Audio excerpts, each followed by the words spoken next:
तो friends, welcome back to Anvesha Raj channel. आज हम लोग पढ़ेंगे फसल कविता और इनके कवि है नागार्जुन। ठीक है। फसल शब्द सुनते ही हमारी आंखों के सामने खेतों की लहलहाती फसलों का दृश्य उत्पन्न होता है।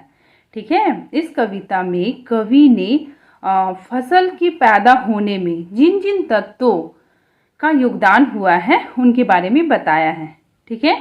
और साथ ही साथ प्रकृति और मनुष्य के सहयोग से, ठीक है, पर्यावरण और मनुष्य के सहयोग से ही फसल का सृजन संभव हुआ है। ठीक है ना। मतलब फसल को उगने के लिए अनुकूल वातावरण चाहिए तथा और किसानों मजदूरों का श्रम भी बहुत आवश्यक है। ठीक है। इसमें कवि यही बता रहे हैं। और कवि उपभोक्तावाद संस्कृति की ओर हमारा ध्यान आकृष्ट करते हैं।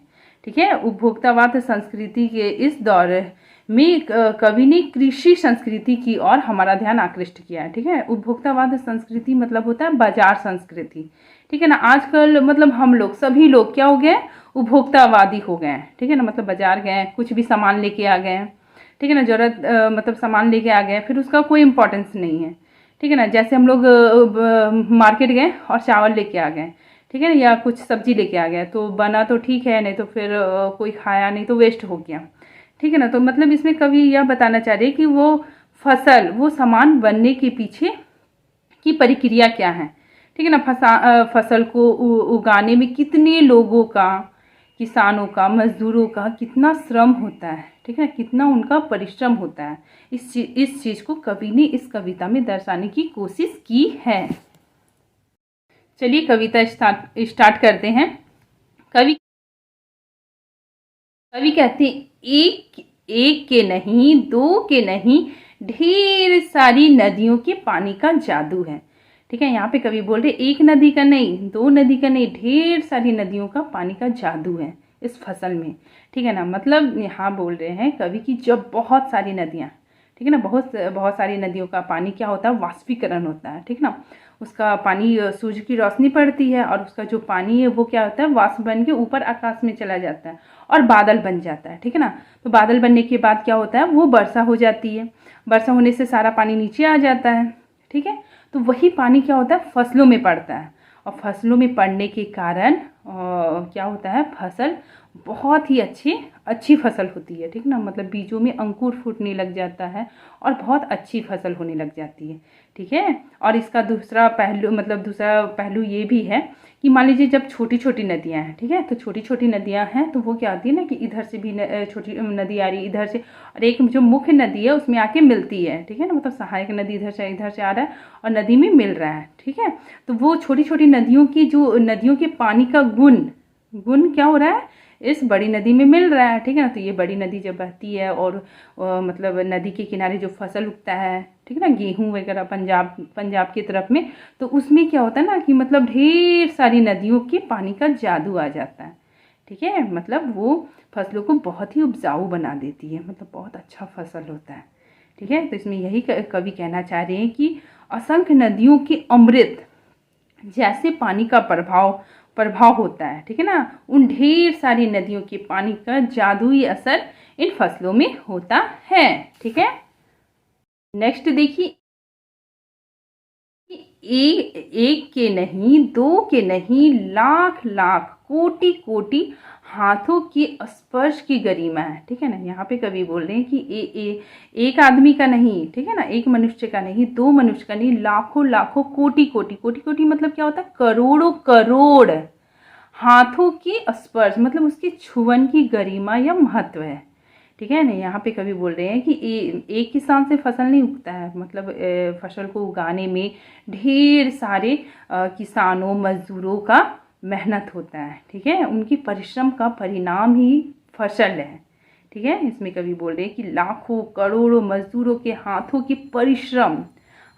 परिश्रम के कारण ही फसल अस्तित्व में आता है और फसल बहुत ही अच्छा फलता फूलता है। किसानों के स्पर्श, उनके श्रम पाकर फसलें इतनी फलती फूलती है। ठीक है ना। मतलब इन फसलों में क्या होता है, किसानों की मेहनत छिपी होती है। ठीक है। मतलब उसी के कारण ये लहलहाते हैं। यहाँ पे कवि बोलना चाह रहे हैं कि फसल के अंदर, ठीक है ना, बहुत सारे लोगों का योगदान होता है, ठीक है ना, इससे फसल की गरिमा और बढ़ जाती है, ठीक है, और उनका महत्व बढ़ जाता है, ठीक है। नेक्स्ट देखिए, एक की नहीं, दो की नहीं, हजार हजार खेतों की मिट्टी का गुणधर्म है, ठीक है ना। गुणधर्म मतलब क्या होता है, क्वालिटी, ठीक है ना, मतलब उसमें मिट्टी में पोषक तत्व होता है जो क्या करता है ना, फसलों को उगाने में बहुत मदद करता है, ठीक है ना। तो इसमें क्या बोलता है कि हजार हजार खेतों की मिट्टी, मतलब क्या होता है कि मिट्टी जो होता है वो भी क्या होता है ना, एक स्थान से दूसरे स्थान परिवर्तित होता है, मतलब परिवर्तन होता है, ठीक है ना। जैसे देखिए आंधी तूफान आता है, ठीक है, तो उससे हवा के साथ भी मिट्टी क्या होता है ना, धूल मिट्टी बहुत उड़ता है, तो उससे भी क्या होता है ना, एक खेत से दूसरे खेत, मतलब एक क्षेत्र से दूसरे क्षेत्र में आता है, ठीक है। मतलब हवा में, अभी भी हवा में क्या होता है ना कि छोटे छोटे, एकदम छोटे छोटे कण होते हैं मिट्टी के, ठीक है ना। तो वो कण मतलब बारिश आती तो भी नीचे ज़मीन में आ जाते हैं, ठीक है। और और इसका दूसरा कारण है कि जब नदी होता है तो नदी क्या होता है ना कि अपने साथ ढेर सारी मिट्टी को अपने साथ लेके मतलब चलता रहता है, ठीक है ना। जब नदी का वेग थोड़ा कम हो जाता है ना, तो वो नदी का पानी थोड़ा सा मतलब ऐसे डाउन हो जाता है, और पानी मतलब मिट्टी यहाँ पे स्थिर हो जाता है, किनारे किनारे इधर आ जाता है। तो वो जो मिट्टी होता है वो बहुत उपजाऊ होता है, ठीक है ना। तो उसमें क्या होता है ना कि बहुत गुण धर्म होता है, मतलब वहाँ उसमें बहुत पोषक तत्व होता है, ठीक है। तो कई कवि यहाँ पे कहे, मतलब यहाँ पे नागार्जुन जी कहते हैं कि मिट्टी एक खेत की नहीं होती है, कई हजार खेतों की मिट्टी का गुण धर्म होता है, ठीक है ना। उसमें पोषक तत्व होते हैं, मिट्टी में क्या होता है, पोषक तत्व होते हैं, ठीक है ना। मतलब हजार हजार खेतों की मिट्टी के खनिज तत्व, मतलब बहुत, मतलब हर जगह के, मतलब मिट्टी के खनिज तत्व होते, पोषक तत्व होते, उनका स्वाद होता है, उनका स्वभाव होता है, ठीक है ना। इतना सारा चीज मतलब उसमें होता है जो क्या होता है, फसलों को और बढ़ने में मदद करता है, ठीक ना, उसकी सहायता करता है, जिससे क्या होते हैं, फसल बहुत ही अच्छा पनपते हैं। नेक्स्ट देखिए, कवि बोलते फसल क्या है, मतलब कवि खुद से प्रश्न पूछ रहे कि फसल क्या है, फिर उसका आंसर देते हैं, और तो कुछ नहीं है वह, नदियों के पानी का जादू है वह। मतलब कवि खुद से प्रश्न करते हैं, फिर खुद ही आंसर देते हैं कि और तो कुछ नहीं, नदियों के पानी का जादू है वह, ठीक है। मतलब यहाँ पे कवि बोल रहे ये फसल कुछ नहीं है, बल्कि नदियों के पानी से सिंचित होके, मतलब वहाँ से सिंचित होके फली फूली है यह फसल, ठीक है। नेक्स्ट देखिए, हाथों के स्पर्श की महिमा है, महिमा मतलब गौरव, ठीक है ना। मतलब ये जो फसल है वो किसानों के हाथों की मेहनत का नतीजा है, ठीक है ना। किसान क्या करते हैं, बीज बोते हैं, ठीक है ना, उसको पानी देते हैं, उसको खाद देते हैं, उसकी मतलब एक बच्चे की तरह देखभाल करते हैं, ठीक है ना। तो उन असंख्य किसानों के हाथों के स्पर्श की महिमा, ठीक है ना, स्पर्श की महिमा समेटे है ये फसल, ठीक है ना। मतलब इसमें बताया जा रहा है कि किसानों के श्रम का फल ही होता है ये फसल। यहाँ पे बताया जा रहा है कि किसानों की मेहनत और परिश्रम की वजह से ही हमें क्या होता है, फसल मिल पाता है, ठीक है। किसानों की वजह से ये फसल इतना पनपता, इतना अच्छा फलता फूलता है, ठीक है। नेक्स्ट देखिए, भूरी काली संदीली मिट्टी का गुण धर्म है, ठीक है ना। मतलब यहाँ पे मिट्टी के प्रकार बताए जा रहे हैं, ठीक है ना। संदली मतलब क्या होता है, मिट्टी का ही एक प्रकार है, ठीक ना। भूरी काली सारा ये क्या है, मिट्टी का प्रकार है।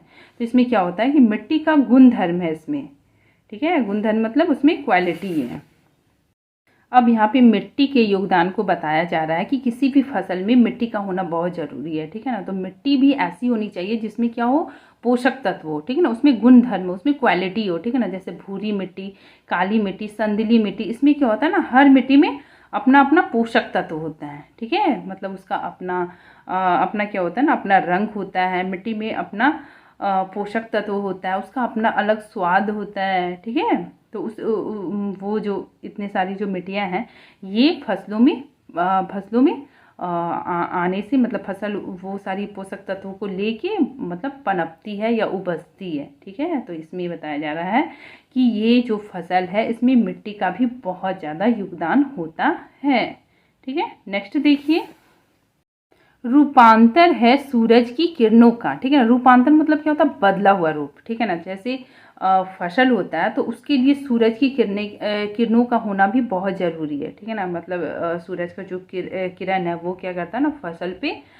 पड़ता है और फसलें क्या करती हैं, अपना फोटोसिंथेसिस होता है, उससे वो अपना भोजन बनाती है। ठीक है, तो फसल अपना भोजन बनाती है और उसी से क्या होता है कि फसल और भी ज़्यादा मतलब और भी ज़्यादा ग्रो करते हैं, मतलब और भी ज़्यादा बढ़ते हैं। ठीक है ना, जिस तरह पेड़ पौधे में पानी और मिट्टी ज़रूरी है, उसी तरह सूरज की रोशनी का होना बहुत ज़रूरी है। ठीक है ना, सूरज की रोशनी के उष्मा ताप का भी उतना ही आवश्यक है। ठीक है, इसमें यही बताया जा रहा है कि सूरज की किरणें भी बहुत ज़रूरी है। ठीक है, पौधे को बड़ा होने में, उसको पनपने में, उसको और भी मतलब उगने में।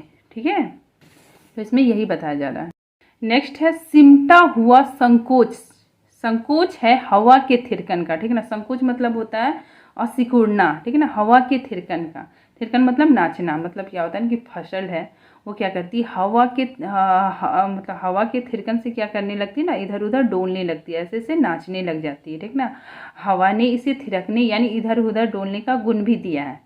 ठीक है, मतलब ये हवा के मादकता के साथ इधर मतलब बहुत ही अच्छा इधर उधर लहराती रहती है। ठीक है ना, तो यहाँ पे हवा का भी बहुत महत्व है। ठीक है ना, तो मतलब फसल के लिए हवा का होना भी बहुत ज़रूरी है। ठीक है ना, क्योंकि हवा से वो क्या करती है, कार्बन डाइऑक्साइड लेती है।